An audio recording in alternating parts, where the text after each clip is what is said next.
we're going to be going back to some ancient nursing times here on my channel, and we're going to be talking about bloodletting. I made a video about a week ago about leech therapy, and someone's like, what about bloodletting? And I was like, gonna write that down and talk about it. So you would think that like this is like an ancient practice that we don't do anymore, but we actually do this occasionally, not like this into like a little bowl, you know, sitting in your like living room.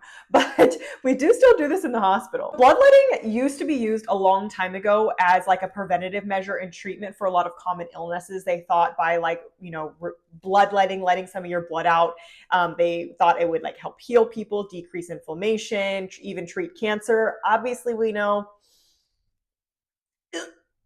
it didn't really work that well, but we still use bloodletting in a certain situation. The main one that I've seen in the hospital are when patients have too high of a hemoglobin, and in both scenarios it was a patient that received too many blood products and their hemoglobin was like greater than 20. So bloodletting is exactly what it sounds like. It is where we will take some of your blood out. So we will either start like a new IV line or use an existing IV line, and we will remove as much blood as a provider tells us. In one patient, I literally helped remove like 1.2 liters. This helps bring the hemoglobin down. It helps remove extra red blood cells. Not something you should do like at your house, okay? The high hemoglobin can come with extra symptoms of different things: dizziness, easy bruising or bleeding, excessive sweating, fatigue, headaches, joint swelling, unexplained weight loss, and like jaundice of the skin or the eyes. So yeah, kind of interesting. Not super common from what I've seen. I've only, again, seen it twice in like my going on 9 years of being a nurse.